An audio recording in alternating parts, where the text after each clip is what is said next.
Alright, well here's our destination for the night. Good old Cracker Barrel. So we're up in Bloomberg, Pennsylvania. And yeah, it's dark, a little after 7. It's cold out here, it's like in the 40s.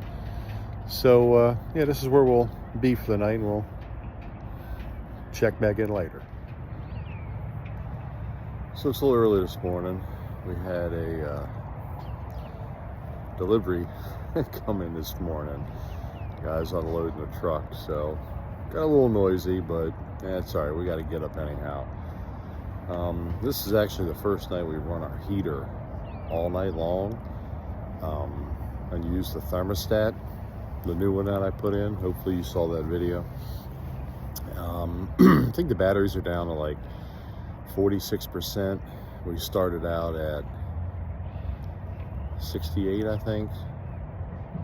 It's like 20% running the furnace all night. The thing draws quite a bit of juice when the fan gets running. It was also 36 degrees last night, so it's pretty cold out. And other than that, the thermostat works. It works fine. I think the accuracy is a little bit off, but I guess that's probably what you'd expect with an RV. It's not a house. Mainly, I think a lot of it's due to thermal loss in the RV itself, being so cold. And the heat, transfer on the inside of the RV. So I'm sure that doesn't help the thermostat work at its best. But other than that, everything worked fine. The heater worked fine, so that's good. So, back at it again. Today we are in Jim Thorpe, Pennsylvania.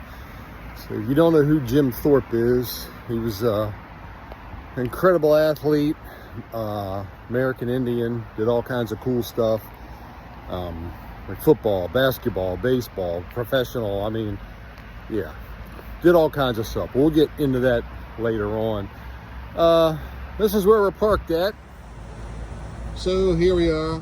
We're down here in a public parking lot. Pretty area. River is right down there, so you can see it. Maybe. All right, well, there's the river down there. And we are going on a train ride. So we already got our tickets.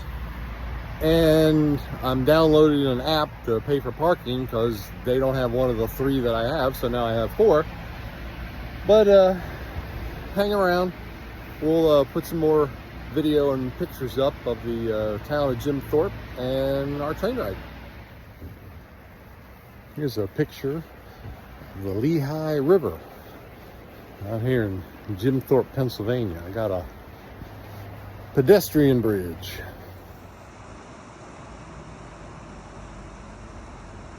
And here's the bridge. And here's the other side. All right. Here's part of the town up here. There's a church. Some houses over here. We got to be careful in this town.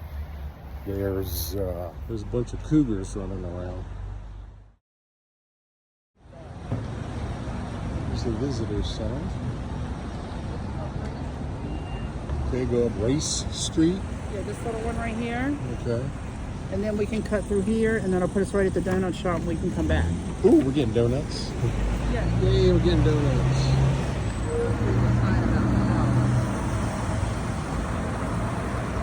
Which house? Up there? Oh, okay. Is that up on the hill? 1860, that's the Packer Mansion.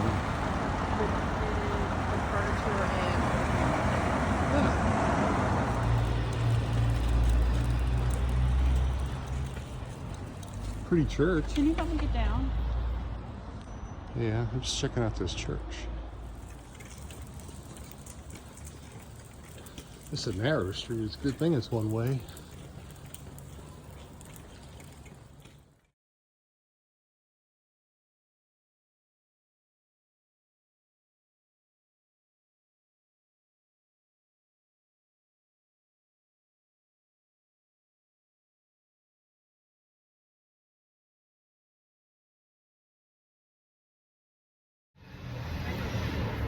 So we're Stephanie went in to get some donuts, at least a cider donut.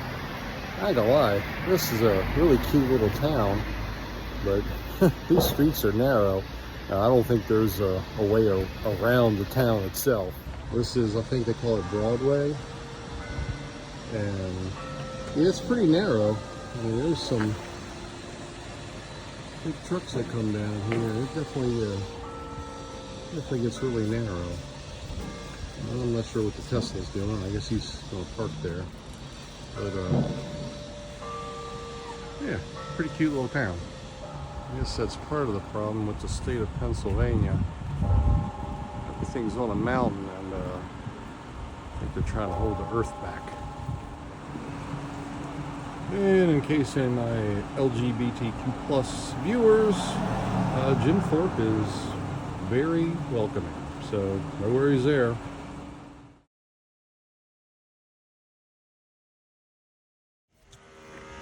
Alright, we started digging in. This is cinnamon French toast. That's a creme brulee. What's on top? It's crunchy. It's like a caramel, crunchy sugar. They put sugar on it and put a flame on it. It makes it crispy. What's the last one? Peanut butter and jelly. Peanut butter and jelly. You like the donut? Really, we do. We're kind of tearing them up. You like that? Yeah, you got your eye on it. Alright, we've come to Jim Thorpe. Come here. I got some really good donuts. Okay. Anthracite. This apparently is a big piece of coal. Anthracite coal, which Pennsylvania is famous for. Alright, that's a big piece of coal.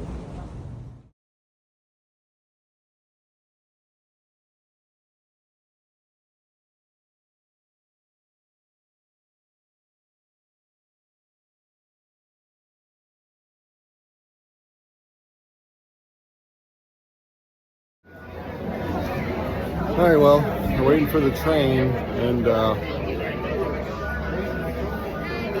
there's a boatload of people here. Not what I expected on a Monday, but train will be here in a few minutes.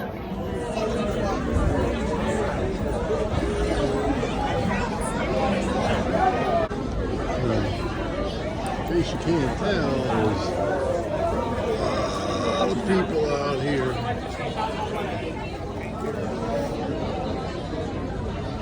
We got an enclosed car. Then we got that panoramic roof. So I think we're in this car right back there with the roof on it. I'm glad we bought tickets last night, and definitely get here early.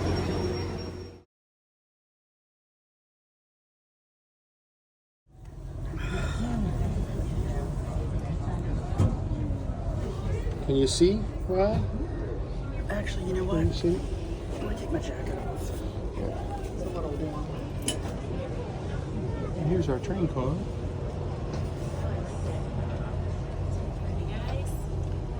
Bags can be stored either in one of the overhead luggage racks or somewhere underneath your feet.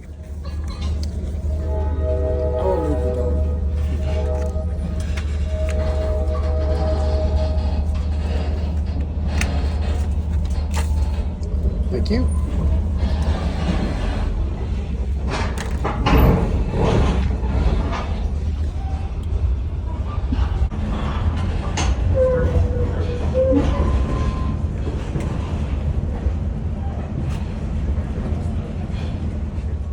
Never mind, I appear to have spoken too soon. We will be continuing onward to the Lehigh Gorge State Park on the right track. The bridge we are traveling on now is the Nesquehoning Bridge. This bridge spans the Lehigh River and provides a connection for both rail and pedestrians between Jim Thorpe and the Lehigh Gorge State Park. Looking left, you get an unobstructed view of the Lehigh River, while looking right, you get a brief downriver view of the town of Jim Thorpe.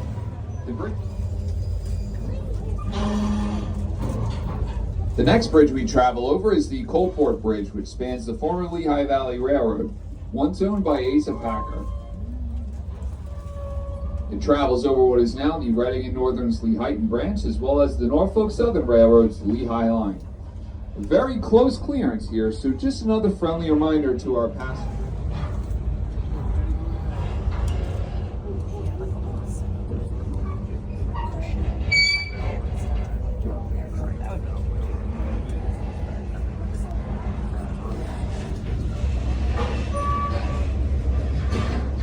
Trains are noisy.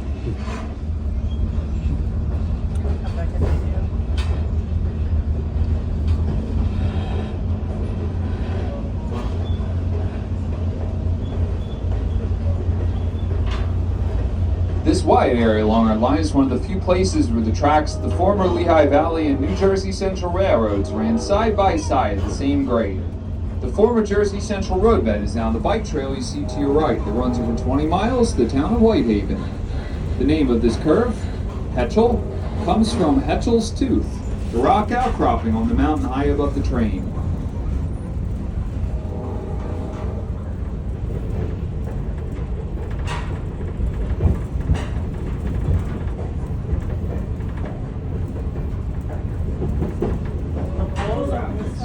During the warm summer months, it is not unusual for dozens of rafters and kayakers to enjoy trips down the Lehigh. The name Lehigh comes from a Lenape word meaning where there are forks. Besides rafting and kayaking, the river is also a popular fishing location, with a variety of species including trout, smallmouth and largemouth bass, carp, and catfish. Oil pipeline constructed in 1879. It was the first successful oil pipeline in the world, initially running 109 miles from Corryville to Williamsport, Pennsylvania, and later extended to Bayonne, New Jersey. The forest and travels directly underneath our tracks to empty into the Lehigh River. Its unique feature is that even on the hottest and driest days of summer, this little creek never runs dry. Keep your eyes peeled and have your cameras ready. Again, it will be on the left or mountain side of the train, down at track level.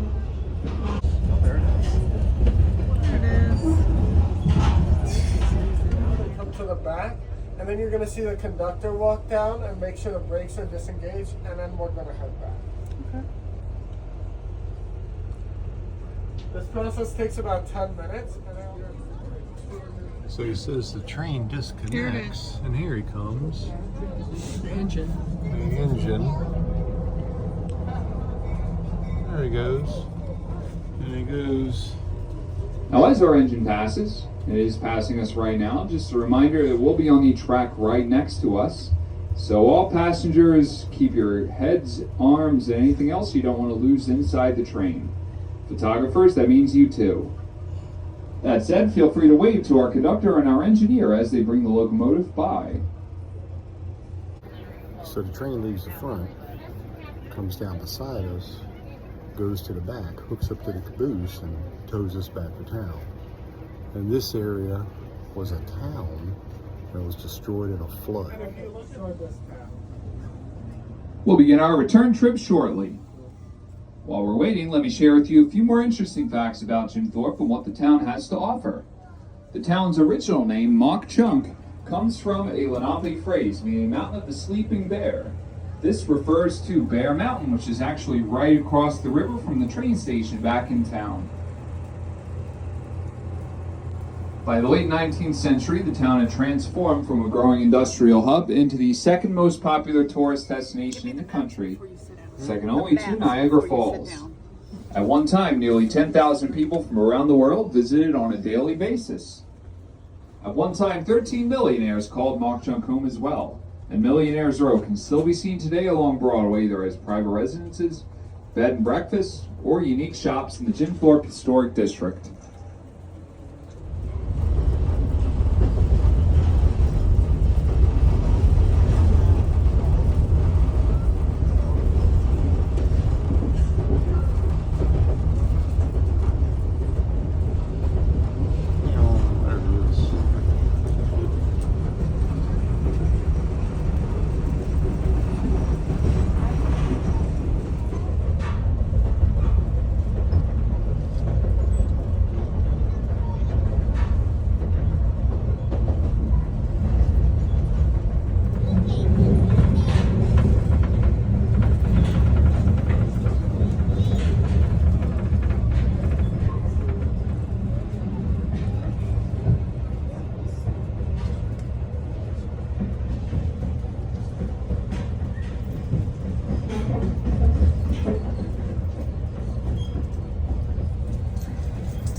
open cars.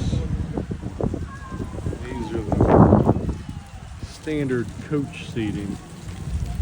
I guess that's where the peasants sit. So, and there's the train station. And there's a couple of our conductors.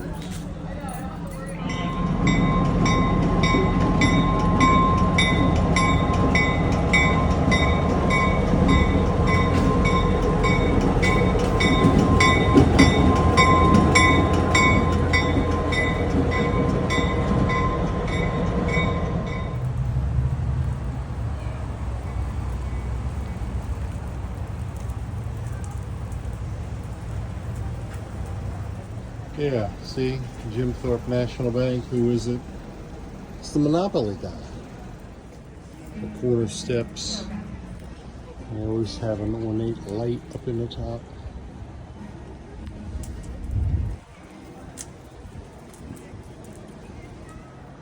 That's the library. There's an old gristmill stone. I think that's the original name of the town. Here's the intersection. There's a garage. You got some old cars in there.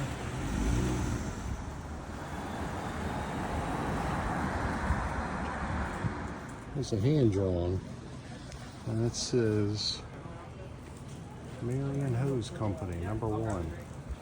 Apparently, that was a firehouse. Nice balcony there. They decorated a Cousin It at this stool.